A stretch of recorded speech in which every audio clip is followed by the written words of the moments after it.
안녕하세요. 책 읽어주는 독서선생 북클립입니다. 이번에 읽어볼 책은 김애란 작가의 단편소설 노찬성과 에반입니다. 갑작스러운 교통사고로 아버지를 잃은 소년 찬성이 버려진 늙은 개 에반을 만나 가족으로 받아들이고 이별하는 과정을 그린 내용입니다. 찬성은 에반이 암에 걸려 고통받자 안락사 비용을 마련하기 위해 전단지 아르바이트를 시작하죠. 어렵게 모은 돈을 스마트폰을 향한 그 마음을 이기지 못해 돈을 조금씩 쓰게 됩니다. 결국 자신의 나약함과 방심으로 인해 에반이 홀로 죽음을 맞이하죠. 노찬성과 에반은 가난이라는 구조적인 문제가 개인의 삶과 도덕성에 미치는 영향, 완벽하지 못한 인간의 내적 갈등과 성장의 의미를 되새겨 볼 수 있는 작품입니다. 또한 단순한 반려동물과의 이별을 넘어선 타자에 대한 책임의 무게를 예리하게 그려낸 김혜란 작가의 노찬성과 에반 읽어보겠습니다. 노찬성과 에반, 김애란. 2해 전 찬성은 아버지를 여의고 여름방학을 맞았다. 찬성의 아버지는 갓길에서 사고를 당했다. 찬성은 할머니로부터 아버지의 트럭이 전복돼 아버지와 함께 불탔다는 얘기를 들었다. 한동안 집에 낯선 사람이 오갔다. 찬성은 마룻바닥에 누워 플라스틱 경찰차를 만지는 척하며 어른들 대화를 엿들었다. 옆으로 고개를 틀 때마다 끼익끼익 소리를 내는 선풍기가 약관이나 고의, 증거 같은 말을 나른하게 실어왔다. 집 밖에서 매미가 울었다. 방문객 중 한 사람이 찬성의 아버지가 우연히 돌아가신 게 아니라 했다. 정확히 그런 식으로 말한 건 아니나 찬성은 그렇게 이해했다. 보험금은 한 푼도 나오지 않았다. 길고 무더운 여름이었다. 찬성은 K시의 한 고속도로 휴게소 근처에 살았다. 이웃이라 해봐야 산자락에 띄엄띄엄 박힌 농가 몇 채가 전부인 동네였다. 찬성의 할머니는 휴게소 분식 코너에서 일했다. 급식이 끊기는 방학마다 찬성은 휴게소에 들러 자주 끼니를 때웠다. 초등학생 걸음으로 40분 걸려 도착한 곳에서 5분 만에 그릇을 비우고 다시 집으로 걸어갔다. 할머니는 찬성에게 식대 겸 용돈으로 매일 2,000원씩 줬다. 날이 굳거나 곧장 집에 가기 싫을 때 찬성은 등나무 그늘 아래 벤치에 앉아 관광객 흉내를 냈다. 그러면 자기도 그곳에 들른 사람, 잠깐 쉬는 사람, 이제 막 먼 데서 돌아왔거나 떠날 사람이 된 기분이 들었다. 그래서 어느 땐 거기 몇 시간씩 앉아 있곤 했다. 날은 후덥지근하고 방학은 길고 그해 여름은 왠지 모든 게 지겨웠으니까. 휴게소에서 월급을 받기 전 찬성이 할머니는 졸음쉼터에서 몇 년간 커피를 팔았다.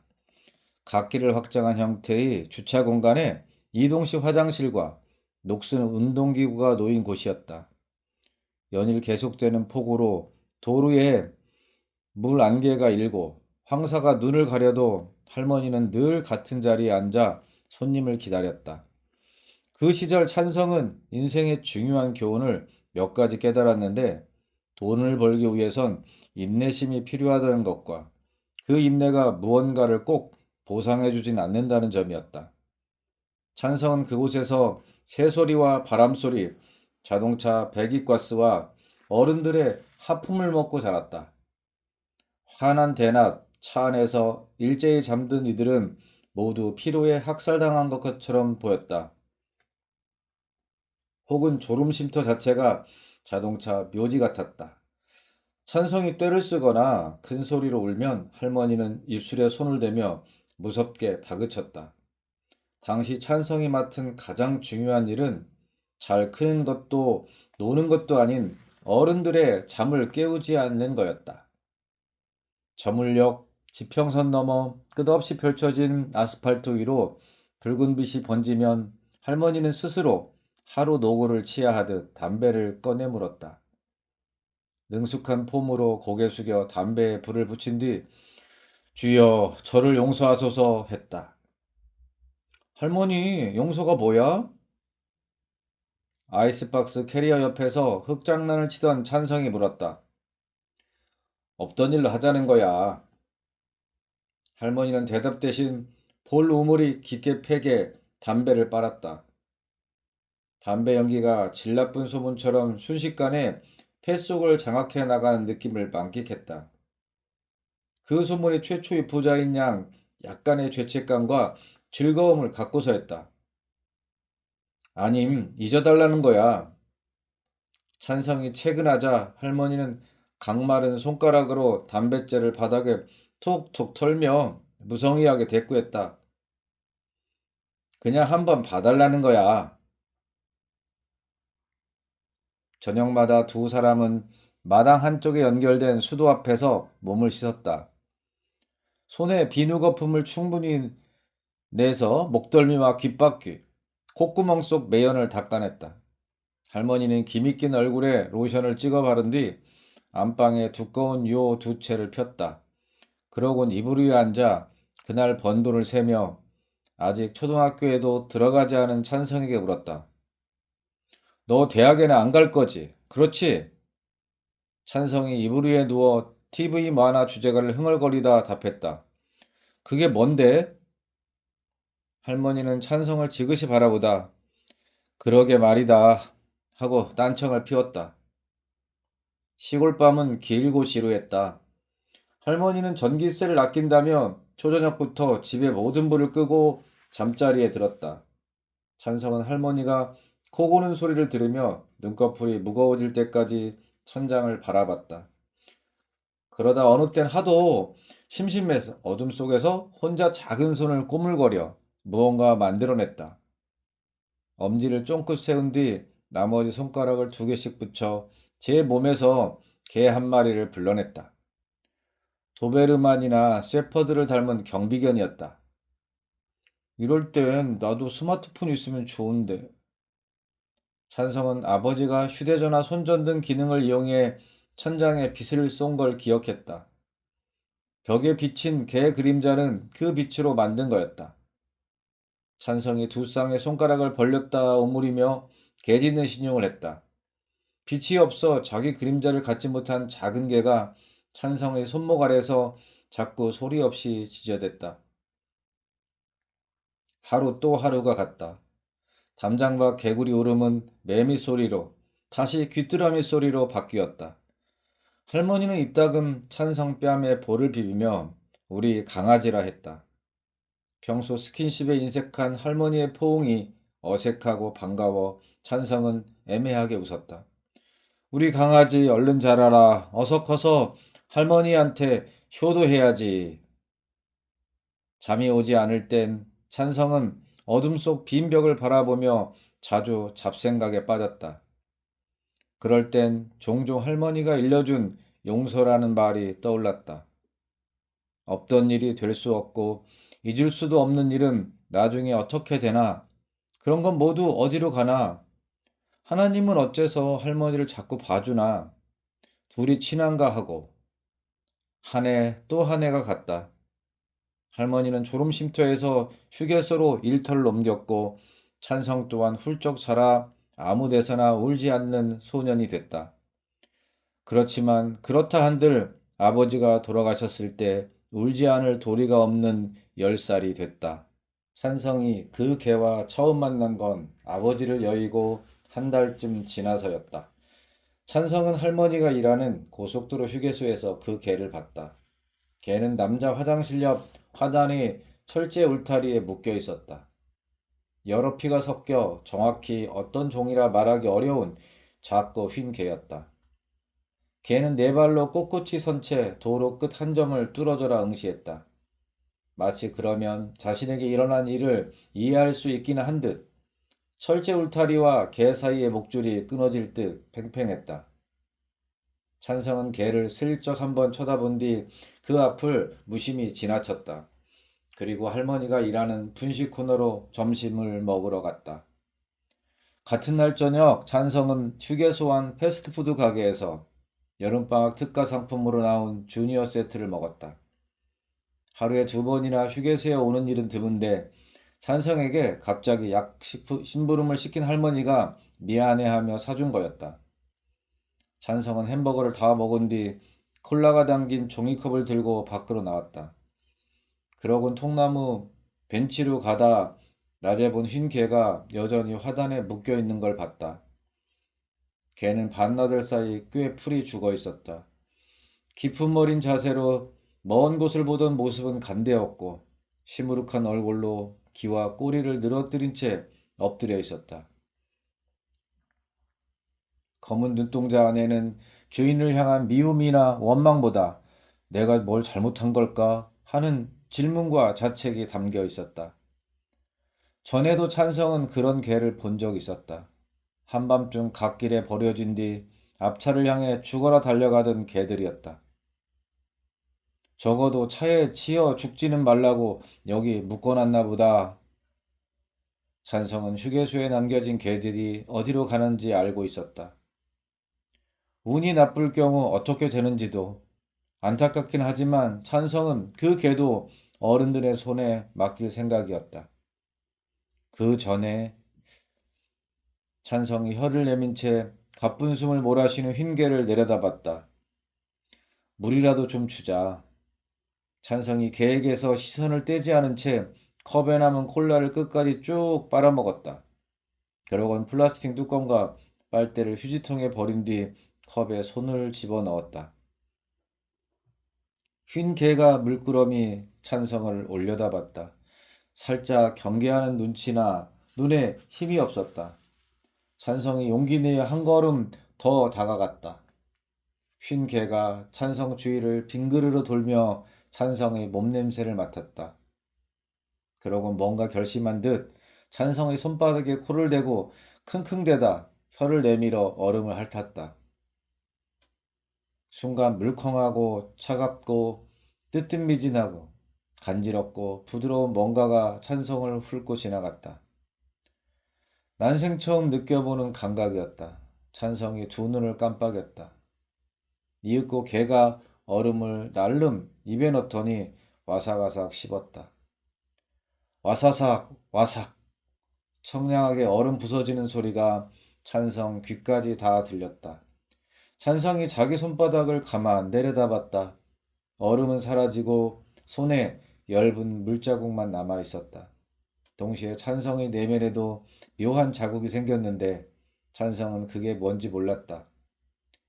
개가 휘고 긴 속눈썹을 치켜 올려 찬성을 바라봤다. 찬성이 서둘러 컵에 다시 손을 넣었다. 2해 전 일이다. 에반. 찬성은 그 개를 그렇게 불렀다. 왜 그래? 에반 어디 아파? 사람 나이로 치면 이미 7순을 넘긴 노견에게 찬성은 형 노릇을 했다.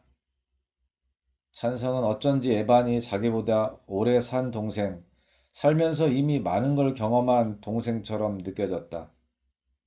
찬성이 처음 에반 하고 불렀을 때 에반은 딴 곳을 봤다. 당연했다. 그건 자기 이름이 아니었으니까. 찬성은 서운해 않고 에반을 어루만졌다. 에반에게 자기가 모르는 삶과 역사가 있다는 걸 인정하려 했었다. 그래도 어느 땐 에반의 과거가 너무 궁금했다. 전에는 어떤 이름으로 불렸을까? 주인은 좋은 사람이었을까? 살면서 어디까지 가봤을까? 나보단 멀리 가봤겠지? 멋진 영화나 드라마에 나오는 것처럼 주인과 해변도 막 달리고 그랬을까? 그때를 기억할까? 그걸 안다는 건 좋은 걸까? 그렇다면 이제 어디로 가고 싶을까? 할머니는 에반을 보자마자 성가셔했다. 개 한 마리 키우는 건 사람 한 명 기르는 일과 같은 공이 든다며 고개를 내젓다. 하긴 사람을 키워봤어야 알지. 할머니가 살짝 혐오 어린 눈으로 에반을 바라봤다. 게다가 엄청 늙었잖나. 애가 늙었어. 그래, 저 이빨 봐라. 사람이건 짐승이건 털 빠지고 이 나가면 끝난 거야. 너 그런 것도 모르면서 개를 키우겠다 하니? 찬성이 그런가? 한 표정으로 에반 등을 쓰다듬었다. 짧고 뻣뻣한 게 정말 털에 윤기가 하나도 없었다. 두말할 것 없고 내일 도로 갖다 놔. 찬성의 얼굴에 실망하는 빛이 스쳤다. 안 그러면 안 돼? 할머니는 찬성과 눈도 마주치지 않고 방바닥에 쌓인 개털을 유리테이프로 찍어냈다.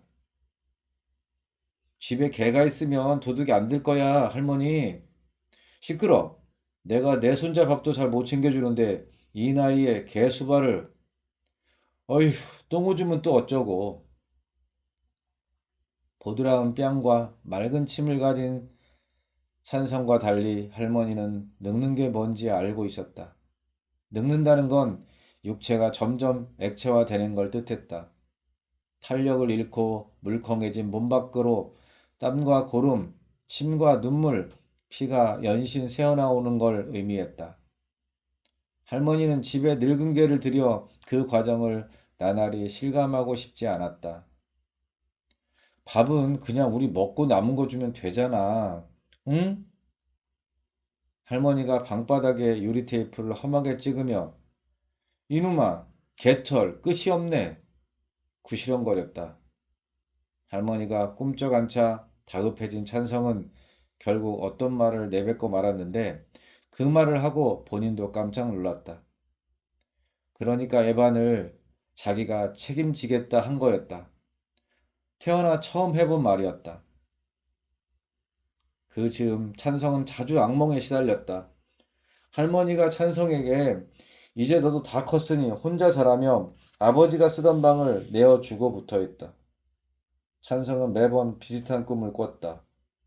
소형 냉장 트럭이 자신에게 달려든 꿈이었다.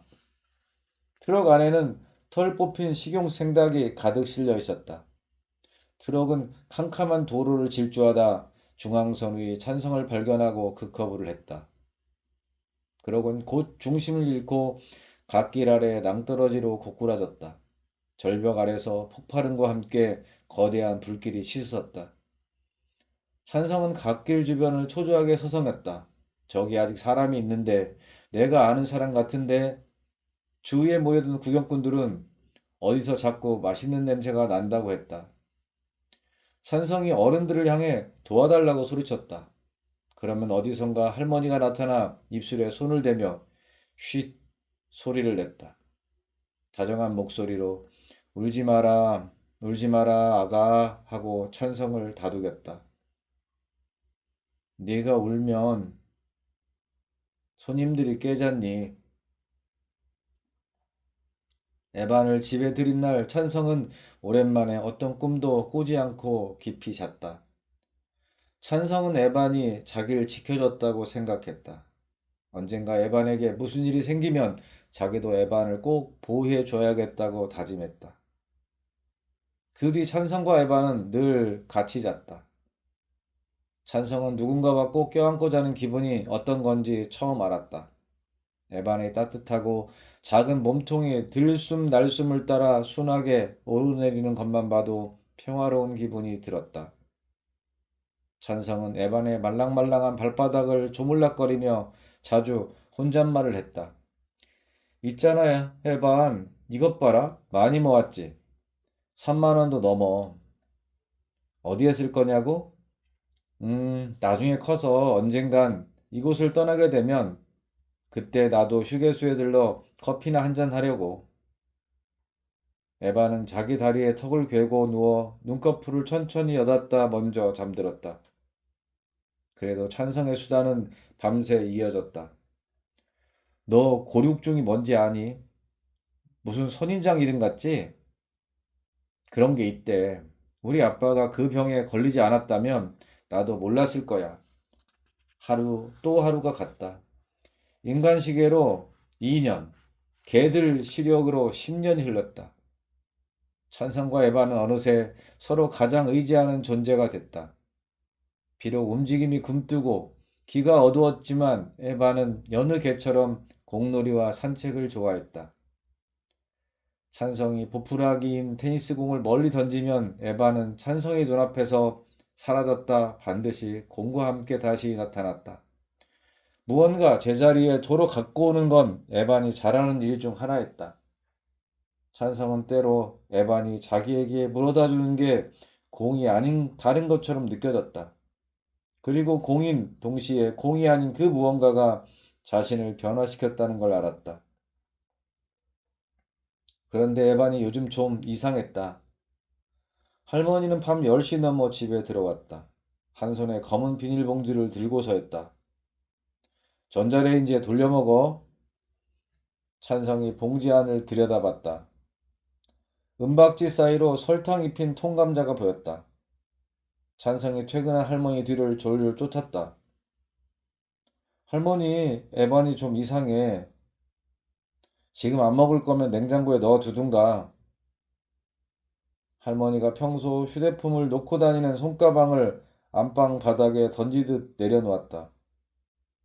할머니, 에반이 밥을 안 먹어. 늙어서 그래, 늙어서.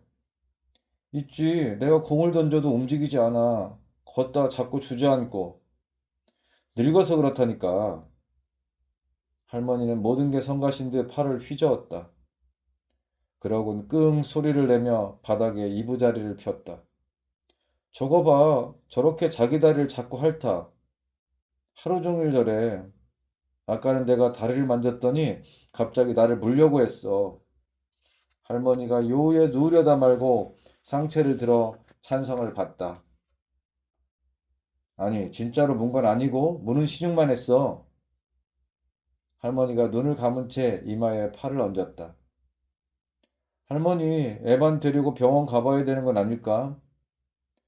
쓸데없는 소리 말고 가서 자. 사방에 불 켜두지 말고. 할머니의 반팔 소매에 엷은 김치 국물이 묻어 있었다. 찬성이 할머니 옆에 앉지도 서지도 못한 채 주춤거렸다. 할머니, 애반 병원 데려가야 할 것 같다고. 할머니가 버럭 소리를 질렀다. 무슨 개를 병원에 데리고 가? 사람도 못 가는 걸. 그러니까 내가 개새끼 도로 갖다 놓으라 했어 안 했어? 할머니 화병 나기 전에 얼른 가서 자. 개장수한테 배꼽 팔아 버리기 전에 얼른. 배꼽 아니야. 찬성이 전에 없이 큰 소리를 냈다. 뭐? 그러고 니네 말끝을 흐리며 소심하게 답했다. 에반이야. 할머니가 한숨을 쉬며 찬성에게 얼른 나가라고 손짓했다. 찬성도 뭐라 더 말 못하고 제 방으로 돌아왔다. 찬성은 어두운 방 안에 누워 천장을 바라봤다. 그러곤 한참 뒤 플라스틱 경찰차 속에 숨겨둔 3만 원을 꺼내 지갑에 넣었다. 어디가 불편해서 왔니? 동물병원 의사가 물었다. 에반이 아픈 것 같아서요. 이 녀석 이름이 에반이니? 네. 터닝 메카드에 나오는 메카니멀 이름이에요. 그래? 의사가 직업적인 미소를 지었다. 지방 신도시 아파트 상권에선 무엇보다 평판과 소문이 중요했다. 네, 제가 제일 좋아하는 캐릭터예요. 에바는 원래 터닝카인데 메카드를 향해 슈팅하면 메카니멀로 변해요. 의사는 찬성의 말을 거의 알아듣지 못했지만 차트를 보며 노련하게 화제를 돌렸다. 그리고 너는 노찬성이고? 네, 네. 찬성이 기어 들어가는 목소리로 대답했다. 성과 이름이 같이 불릴 때 좋은 일이 일어난 경우는 거의 없었다. 교무실에서도 그렇고 아버지가 입원한 종합병원에서도 그랬다. 그래서 결국 찬성이 한다는 거야, 반대한다는 거야. 찬성은 그런 얘기는 너무 자주 들은 데다 이젠 정말 식상에 대답하기 귀찮다는 듯 어깨를 들썩였다. 선생님 농담이 재미없다는 의견에는 찬성이에요. 의사가 다시 마른 웃음을 지었다. 그런데 견주가 노찬성으로 되어 있네. 너 혼자 왔니? 부모님은? 에바는 긴장한 티가 역력했다. 병원 특유의 소독약 냄새와 선뜻한 기운이 에반을 불편하게 만드는 것 같았다. 의사는 에반의 다리를 보자마자 살짝 놀라며 어이쿠, 많이 아팠겠는데? 라고 했다. 이 정도면 다른 곳까지 종양이 퍼졌을 확률이 높다고. 종양이요? 그래, 암이요? 걔도 암에 걸려요? 그럼 찬성은 암이 뭔지 알고 있었다. 암과 관련된 냄새랄까, 비명, 그리고 진이 빠진 얼굴을 자세한 건 검사 결과를 봐야 알 테지만 상황이 안 좋은 건 사실이야. 검사요? 피도 뽑고 사인도 찍고. 그게 다음에 얼만데요? 뭐 검사하기 나름인데 제대로 하려면 돈이 많이 들 거야. 내일 부모님 모시고 다시 올래? 찬성이 바지 주머니 속 지갑을 표 안 나게 만지작거렸다. 그럼 선생님 마음대로 어떤 검사를 하고 어느 건 안 할 수도 있는 거예요? 뭐 말하자면 그럼 저 3만 원 아니 2만 5천 원어치만 검사해 주세요. 집으로 가는 길 찬성의 얼굴이 어두웠다.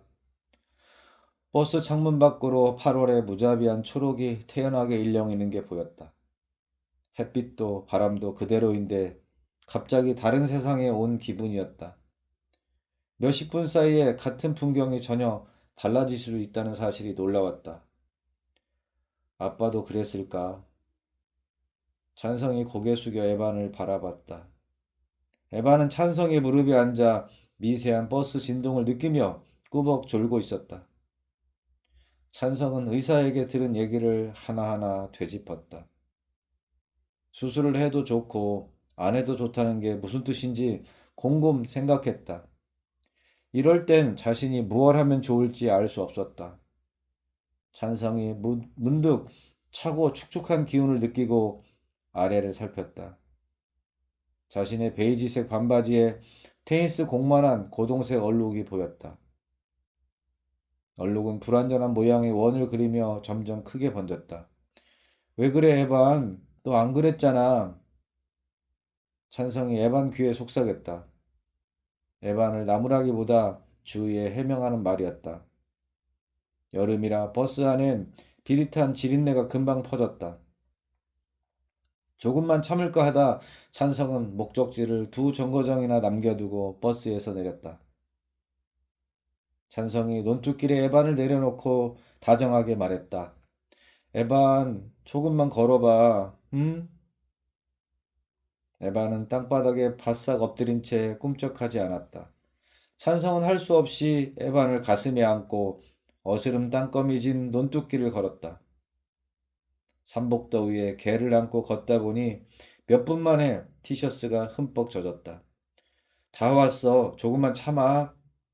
병원에서 에반의 청력이 약해졌다는 얘기를 들은 터라 평소보다 목청을 돋웠다.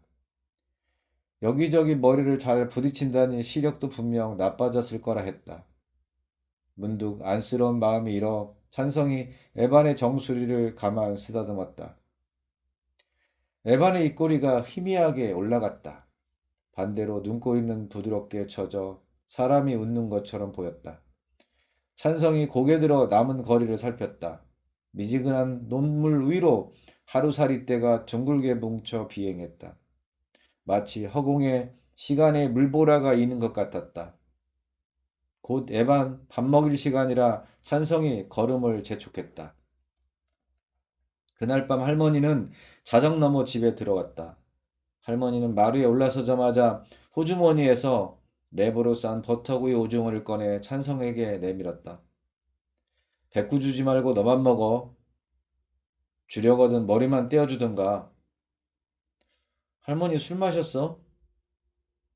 찬성은 할머니에게서 술 기운과 더불어 향수 냄새가 나는 걸 느꼈다. 할머니는 대답 대신 나일론 소재의 천 가방에서 담뱃갑을 꺼냈다. 그러곤 한 대 남은 담배를 집어 불을 붙인 뒤 한숨 쉬듯 작게 중얼거렸다. 주여, 저를 용서하소서. 찬성은 내 반을 데리고 혼자 병원에 다녀온 이야기를 할머니에게 할까 말까 망설였다. 내일 일요일인데 술 마시면 어떡해?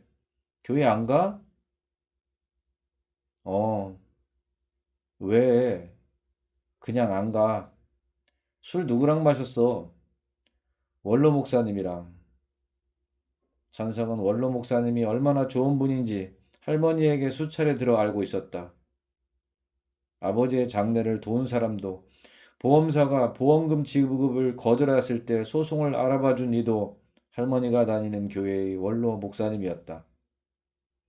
인지떼니 송달륜이 하는 어려운 말 앞에서 전전긍긍하던 할머니에게 가장 큰 힘이 되어준 것도 목사님이라고 했다. 비록 보험료 청구 소송은 기각됐지만 그래도 그만큼 싸워볼 수 있었던 건 다 목사님 덕분이라고 할머니는 누누이 말했다. 찬성은 할머니가 하는 얘기를 반도 못 알아들었다. 이제 목사님이 할머니 보기 싫대? 그게 뭔 소리야? 무슨 소리긴 아무 소리도 아니지. 아, 그리고 이거 할머니가 말을 돌리며 주머니에서 뭔가 꺼냈다. 너 전부터 갖고 싶다고 했지? 뭐야? 휴게소 소장이 핸드폰 바꿨다고 주더라. 액정이 좀 깨졌는데 통화는 되는 거라고. 생각 있으면 가져가라고 하길래 우리 강아지 주려고 챙겨왔지. 뭔 심인가 칩인가 그것만 넣으면 된다던데. 찬성이 눈을 반짝이며 구형 스마트폰을 받아들었다. 할머니 말대로 왼쪽 모서리에 거미줄 모양의 작은 실금이 갔지만 그만하면 괜찮았다. 밥통에 밥 남았지? 찬성이 스마트폰에서 눈을 떼지 않은 채 답했다. 음, 그럼 할머니 먼저 잘 테니 조금만 놀다 자. 배꼽 밥그릇에서 쉰내 나던데 좀 씻어놓고. 할머니가 빈 담뱃갑에 침을 뱉은 뒤 담배를 비벼 껐다. 그러곤 비척비척 컴컴한 안방으로 들어갔다. 찬성은 작은 방에 누워 전원도 들어가지 않는 스마트폰을 한참 만지작거렸다. 그러곤 쉬는 시간마다 휴대전화 게임에 열중하던 반 아이들을 떠올렸다. 사각 모니터 안에서 기계인지 생물인지 모를 작은 것들이 박을 내며 부서지는 모습을 친구들 어깨너머로 한참 훔쳐보곤 했는데 찬성은 그 세계가 늘 궁금했다. 친구들이 서로 문자로만 대화하거나 찬성이 용기 내 말을 건네도 액정에서 눈을 떼지 않고 대꾸할 때 특히 그랬다. 찬성은 친구들 사이에 커뮤니티가 작동하는 원리와 어휘로부터 소외돼 있었다. 그런데 갑자기 거짓말처럼 그게 생긴 거였다. 아직 통신사와 계약하거나 번호를 튼 건 아니지만 기기가 있으니 언제든 자신이 원하는 세계와 연결될 수 있을 것 같았다. 찬성이 문득 고요함을 느끼고 주위를 둘러봤다. 온종일 끙끙대며 뒷다리를 핥던 에반이 찬성 옆에 곤히 잠들어 있었다. 찬성의 얼굴에 엷은 그늘이 깔렸다. 동물병원 의사는 에반이 수술하지 않으면 위험하다고 했다. 그렇지만 노견이라 수술이 더 안 좋을 수도 있다고. 찬성은 그 쉬운 말이 잘 이해되지 않아 몇 차례 눈을 깜빡였다. 그러면 할 수 있는 게 아무것도 없는 거예요? 의사가 숨을 고른 뒤 차분하게 답했다. 마지막 방법으론 드물게 안락사를 선택하는 분들이 있어. 그게 뭔데요? 아픈 동물 친구를 곤히 재운 뒤 심장 멎는 주사를 놔주는 거야. 편안하라고. 의사는 그러고 나서 후회하거나 힘들어하는 사람도 많으니 신중하게 결정할 일이라는 말을 잊지 않았다. 일단 에반에게 잘해주라고.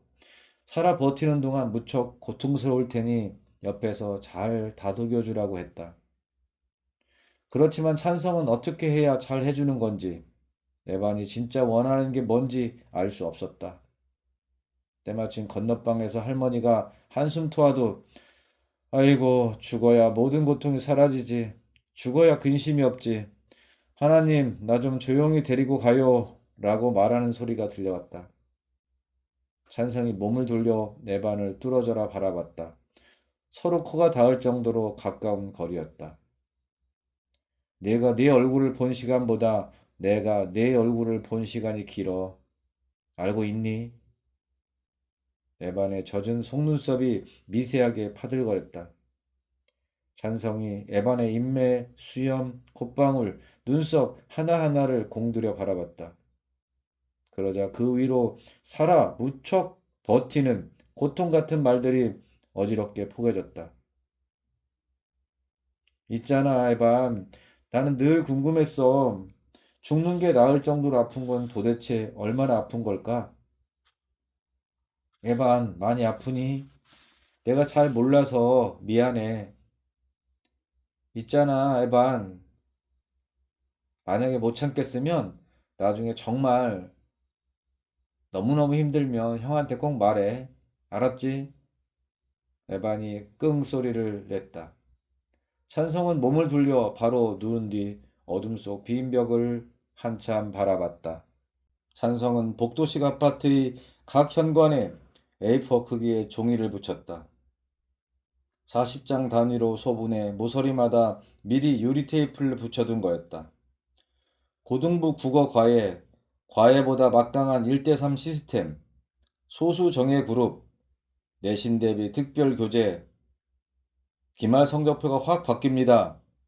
그 밖에 피아노와 태권도 학원을 비롯해 미용실과 헬스장, 치킨, 피자 배달업체 광고도 많았다. 전단지 배포 아르바이트 면접 때 찬성은 제 나이를 조금 올렸다. 다행히 학생증을 보장하는 데는 없었다. 키가 닿지 않는 곳에 위치한 우편함은 까치발을 하거나 제자리 뛰기로 해결했다.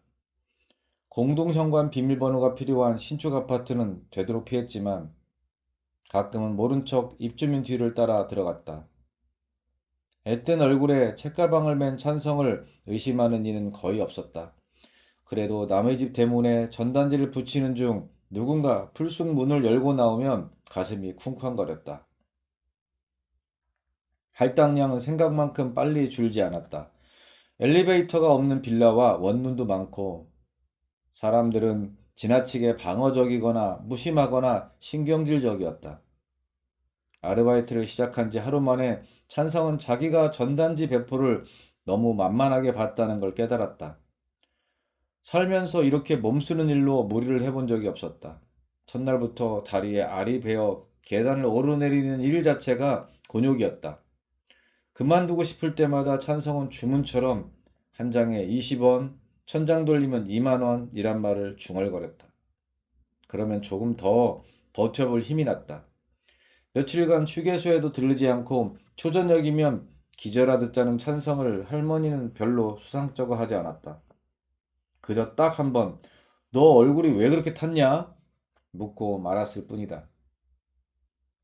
작업은 혼자 할 때도 있고 여럿이 조를 짜 움직일 때도 많았다. 한 번은 같은 조에 일하는 중학생 형이 아파트 계단에 앉아 파란색 이유 음료를 돌이키며 물었다. 야, 너 이거 왜 하냐? 찬성이 당황한 기색을 감추며 말을 돌렸다. 형은요? 나야 뭐 그냥 담뱃값 벌려고 하는 거고. 네? 넌 초딩이 돈을 어디다 쓰게? 찬성이 주저하다 솔직하게 답했다. 누가 좀 아파서요. 아, 중학생이 새삼 선량한 어조로 물었다. 근데 이걸로 돼? 찬성이 눈을 내리깔며 침울하게 답했다. 우리 개는 작아서 10만 원쯤 든대요. 뭐, 개? 중학생은 잠시 혼란스러워하다 세상 물정 밝은 어른인 척. 요즘은 동물병원비도 매우 비싸구나. 불평했다. 아니, 그게 아니고요. 개 안락사비가 그 정도 든다는데 제가 돈이 없어서. 중학생이 무언가 곰곰 생각하다 찬성에게 대뜸 핀잔을 줬다. 뭔 소리야? 너 완전 정해진 구역을 다 돌면 찬성은 아파트 단지 내 놀이터에 종종 숨을 골랐다. 유리 테이프와 가위, 전단지 및 수건과 물병이 든 책가방을 맨 채 나무 그늘에 앉아 동네 아이들 노는 걸 구경했다. 삼삼오오 벤치에 모여 엄마들이 육아 정보를 공유하고 한담을 나누며 걱정과 관심, 애정이 담긴 눈으로 자기 자식 바라보는 모습을 관찰했다. 아, 엄마들은 아이를 저렇게 보는구나. 저런 눈빛으로 대하는구나. 흘끔거렸다.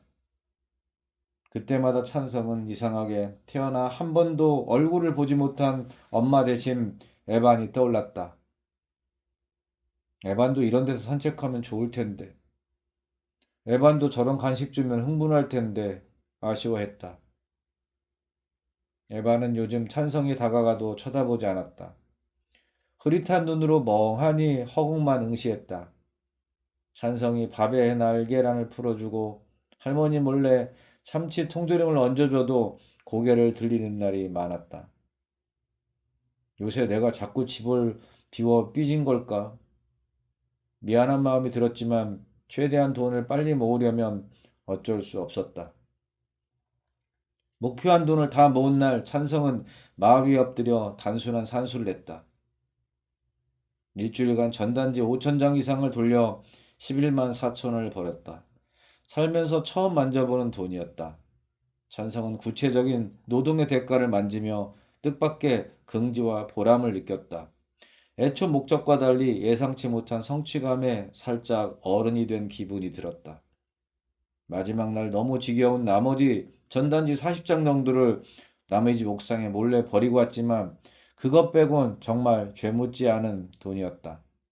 찬성은 10,000원짜리 10장과 1,000원짜리 4장을 가지런히 모아 각을 맞춘 뒤 지갑에 넣었다. 그러고 안방으로 가 할머니 신분증을 몰래 챙겼다.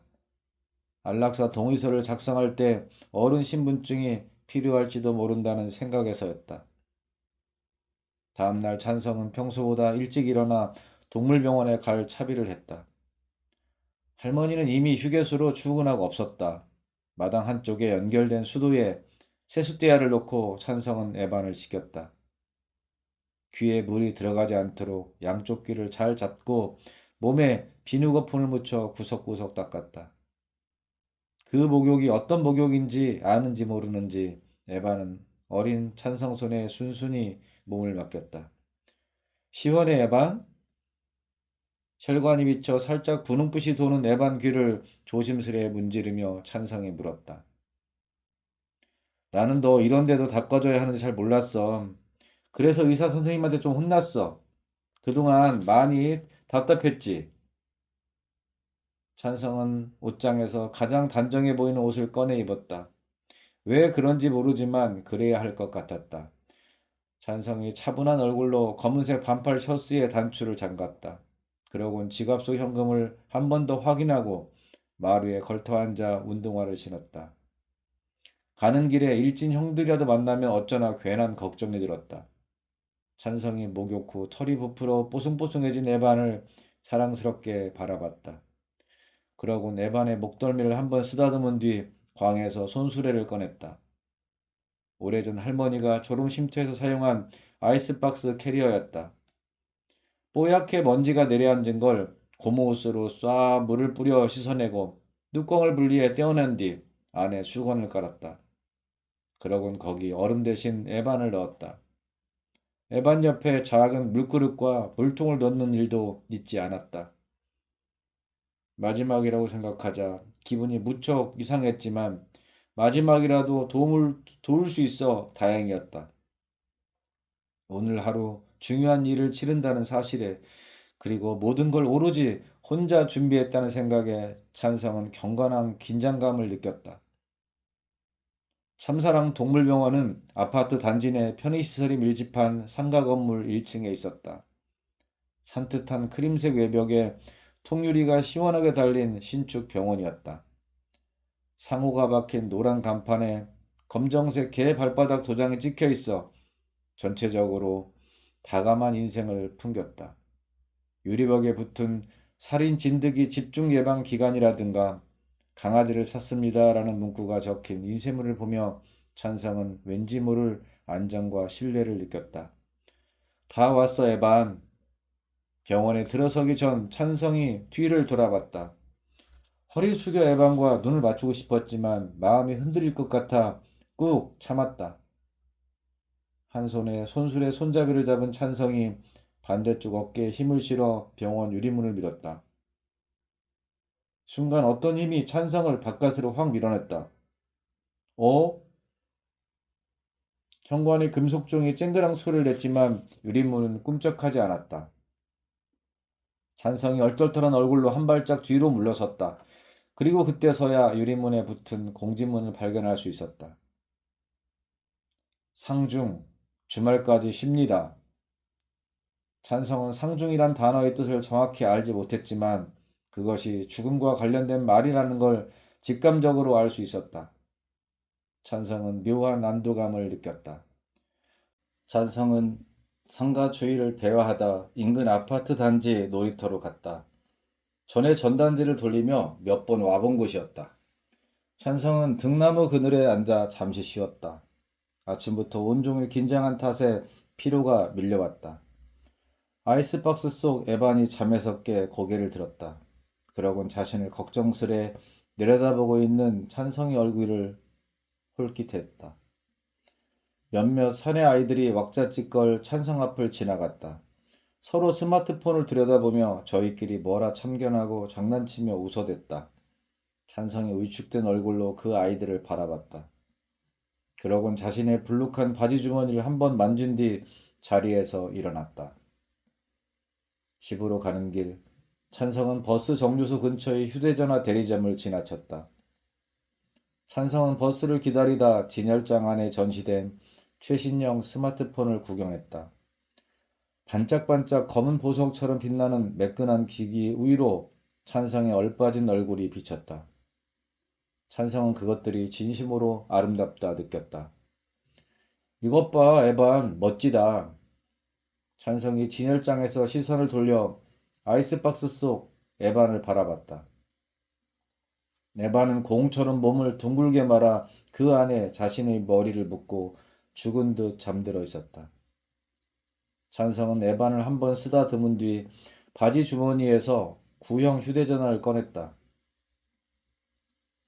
그러곤 모서리에 살짝 금이 간 액정에 자기 얼굴을 비춰보다 중요한 사실 하나를 깨달았다. 그러고 보니 돈이 남네. 에반을 위해 쓸 돈을 빼고도 14,000원이 남는다는 사실에 찬성의 가슴이 뛰기 시작했다.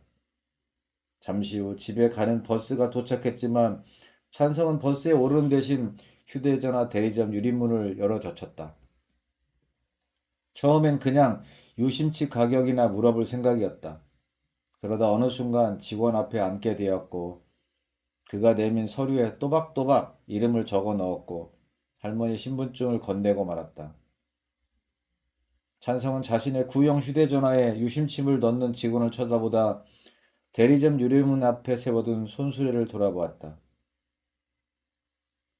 아이스박스 안에 잠들어 있을 에반은 보이지 않았지만 에반이 거기 있다는 사실은 분명했다. 유심칩값 10,000원에 충전기 5,000원, 원래 개통비 30,000원도 받아야 하는데 지금은 이벤트 기간이니까 무료로 해줄게. 찬성이 자신의 휴대전화를 돌려받으며 지갑에서 15,000원을 꺼내 직원에게 건넸다.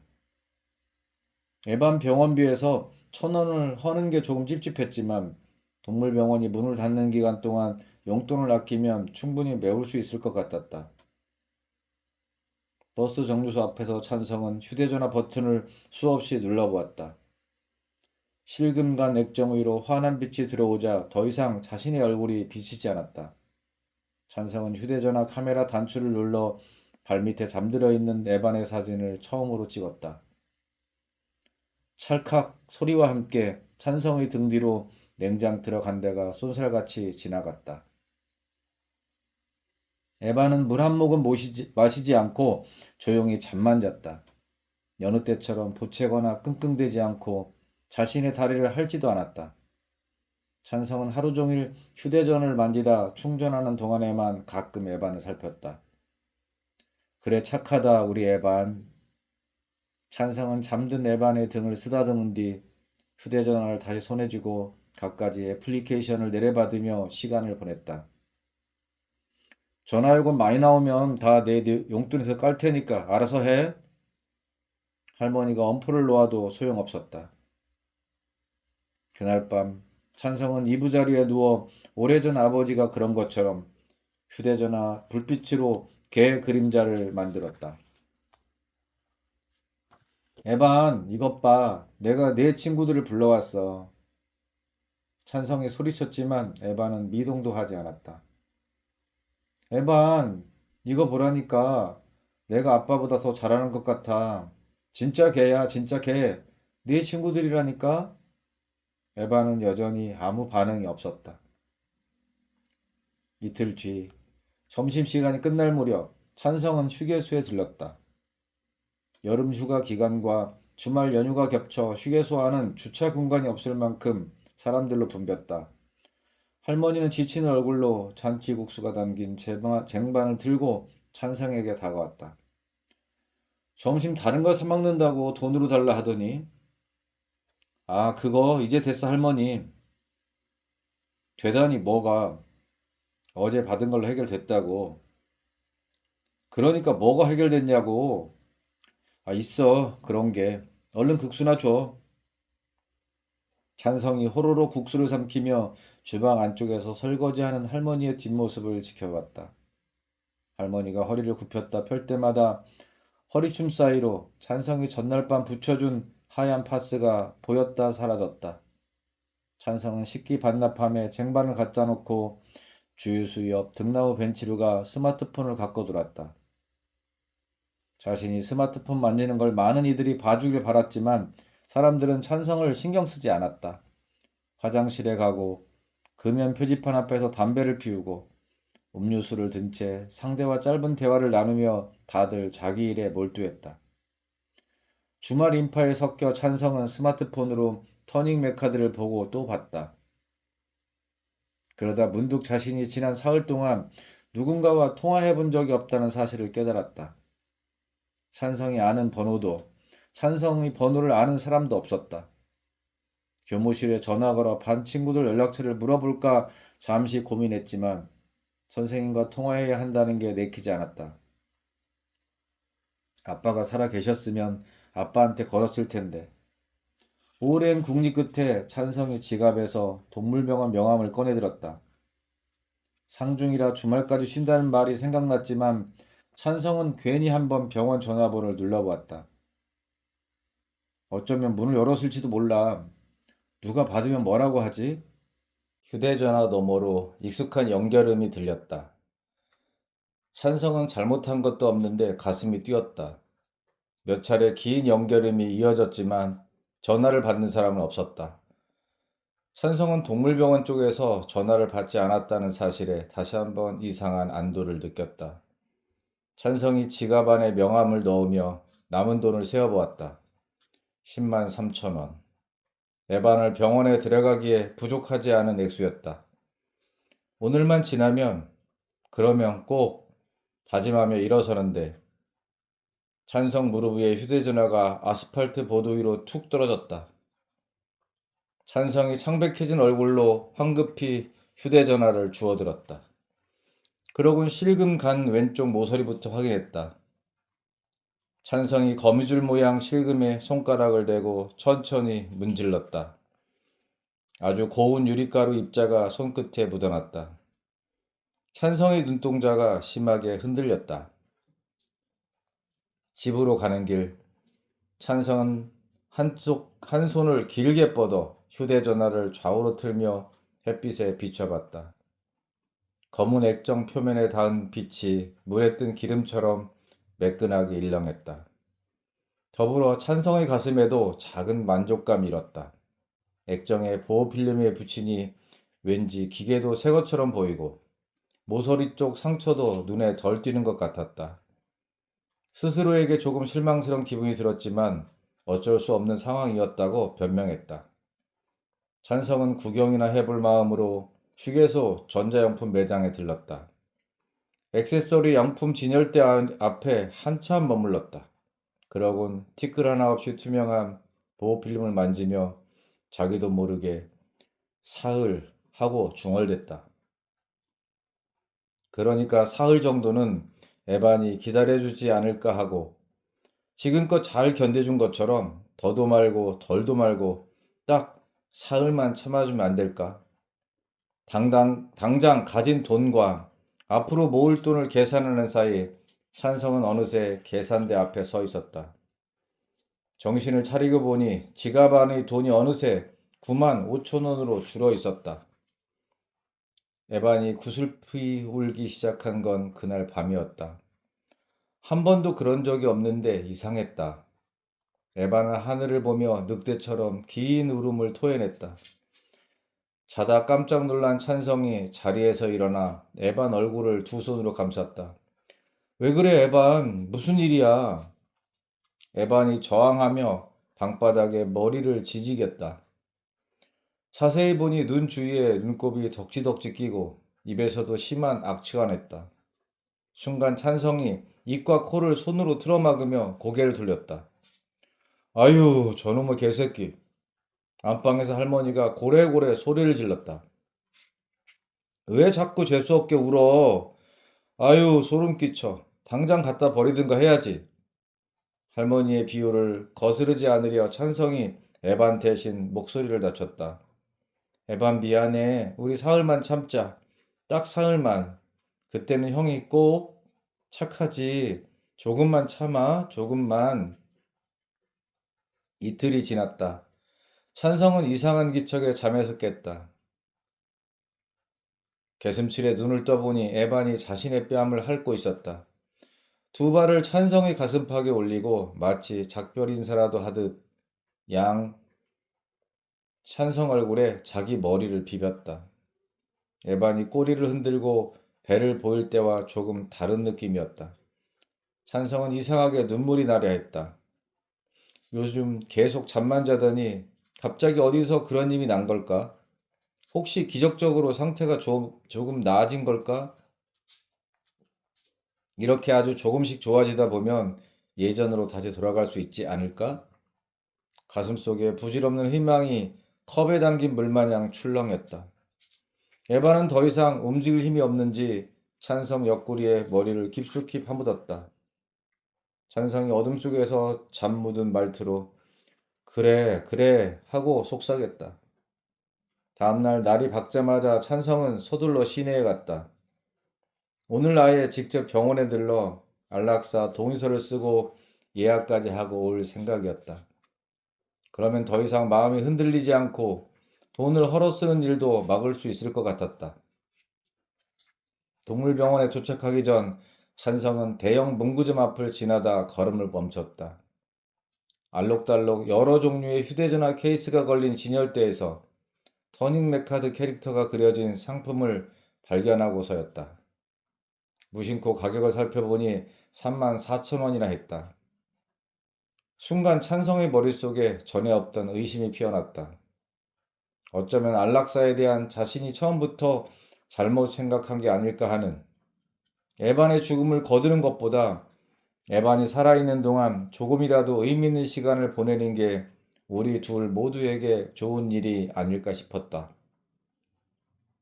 집으로 돌아가는 찬성 얼굴에 근심이 가득했다. 어느새 찬성 손에는 6만 7천 원밖에 남아있지 않았다. 모든 게 합당하고 필요한 과정처럼 여겨졌는데 이상했다. 찬성은 무거운 발걸음으로 오늘따라 유난히 길게 늘어선 듯한 논두끼를 휘적휘적 혼자 걸었다. 수중에 남은 돈이 9만 얼마이거나 11만 얼마였을 때와 달리 6만 7천 원은 10만 원으로부터 너무 멀어 보였다. 다시 10만 원을 채우려면 전단지 2,000장을 돌려야 했다. 그런데 2,000장이라니 엄두가 나지 않았다. 찬성은 왠지 집으로 곧장 들어갈 용기가 나지 않아 휴게소에 들렀다. 그러곤 등나무 벤치에 앉아 새로 산 스마트폰 케이스를 만지작거리며 시간을 때웠다. 찬성은 저녁 때가 다 되어서야 자리에서 일어났다. 그러곤 휴게소 식품 코너에 들러 에반에게 줄 핫바를 샀다. 하나 더 사서 나도 먹을까? 기름 냄새를 맡으니 허기가 밀려왔지만 참았다.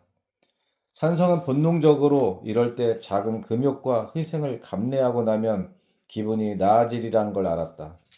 찬성은 핫바가 든 검정 비닐봉지를 들고 터덜터덜 40분을 걸어 집에 왔다. 모든 불이 꺼진 탓에 집안이 평소보다 더 어두워 보였다. 찬성이 대문을 열고 마당으로 들어서며 일부러 큰 소리를 냈다. 에반, 형이 간식 사왔어. 이리 와봐. 네가 좋아하는 핫바야. 찬성이 신을 벗고 마루에 올랐다. 에반, 이것 좀 봐. 여기까지 오는 동안 나도 엄청 먹고 싶었는데 너 주려고 꾹 참았어. 참느라 얼마나 힘들었는지 모르지?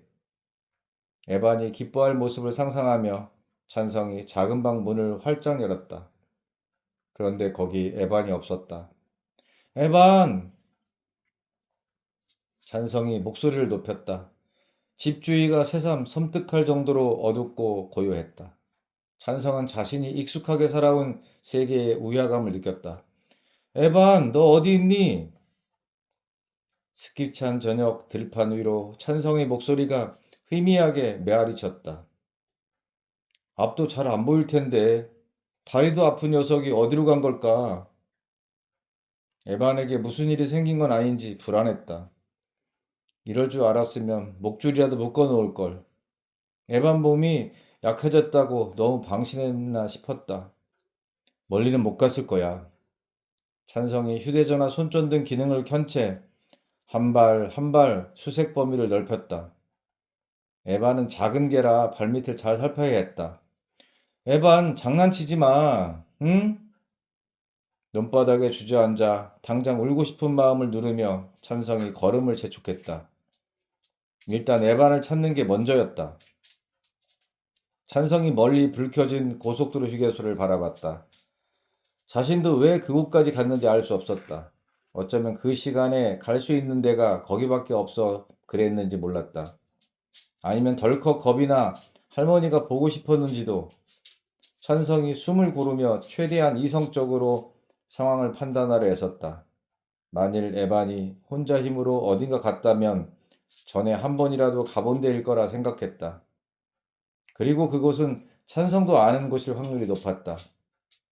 찬성은 에반이 지금 생각보다 가까운 곳에 있을지도 모른다고 기대했다. 그것도 아주 가까이에. 찬성은 일단 분식 코너에 들러 할머니에게 혹시 에반이 여기 오지 않았느냐고 물을 계획이했다. 그런데 주유소 앞을 지날 즈음 문득 불길한 느낌에 휩싸이고 말았다. 순간적으로 얼굴에 피가 몰리며 호흡이 가빠졌다. 그러니까 거기 주유소 쓰레기통 옆에 눈에 익은 자루 하나가 보여서 했다. 안에 무엇가 들었는지 자루 아래가 불룩했고 입구는 노끈으로 단단히 묶여 있었다. 아니야, 그럴 리 없어. 찬성이 방망이질 치는 가슴을 안고 그 앞을 못 본 척 지나갔다. 자루 아래로 선홍색 피가 천천히 새어나오고 있었다. 찬성은 전에 비슷한 걸 본 적 있었다. 고속도로 갓길에 쓰러진 동료를 웬 들개 무리가 지키고 선 모습이었다. 아버지가 운전석에서 전조등을 몇 번 깜빡여도 죽은 동료를 에워싼 채 이쪽을 쏘아보던 들개들의 얼굴이 떠올랐다. 그렇지만 우리 개는 유기견이 아니니까. 찬성이 식당 쪽으로 몸을 틀었다. 그런데 그때 몇몇 형들이 웅성거리는 소리가 들렸다. 한쪽 가슴에 주유수로 로고가 박힌 조끼를 입은 형들이었다. 아이씨, 아니라니까 그러네. 에이, 설마. 아이, 진짜라니까. 그 개가 일부러 뛰어든 것 같았다니까. 차가 지나가기를 기다렸다는 듯이. 찬성은 꽤 오랫동안 그 자루 앞에 서 있었다. 몇 번 노끈을 풀어볼까라는 충동이 일었지만 그러지 않았다. 자루 아래로 방금 전보다 더 많은 양의 피가 새어나왔다. 만지면 아직 따뜻할 것 같은 피였다. 이윽고 찬성이 몸을 돌려 걸음을 옮겼다. 자루에 든 게 뭔지 끝내 확인하지 않고 그때까지 오른손에 꽉 쥐고 있던 휴대전화를 든 채 자리를 떴다. 주위는 더 어두워졌다. 찬성이 뻣뻣하게 굳은 몸을 이끌고 고속도로 옆 비포장길을 걸어나갔다. 몇몇 차들이 시끄러운 경적을 울리며 찬성 옆을 휙휙 지나갔다. 찬성이 고개 숙여 제 손바닥을 내려다봤다. 휴대전화 손전등 기능을 너무 오래 사용한 탓에 기기에서 열이 났다. 손바닥에 고인 땀을 보니 문득 에반을 처음 만난 날이 떠올랐다. 손바닥 위 반짝이던 얼음과 부드럽고 차가운 듯 뜨뜻미지근하며 간질거리던 무엇인가가, 그렇지만 이제 다시는 만질 수 없는 무언가가 가슴을 옥죄었다. 하지만 당장 그것의 이름을 무어라 불러야 할지 몰라 찬성은 어둠 속 갓길을 마냥 걸었다. 대형 화물트럭 몇 대가 시끄러운 경적을 울리며 찬성 옆을 사납게 지나갔다. 머릿속에 난데없이 용서라는 말이 떠올랐지만 입 밖에 내지 않았다. 찬성이 선 데가 길이 아닌 살 얼음판이라도 되는 양 어디선가 쩍쩍 금 가는 소리가 들려왔다.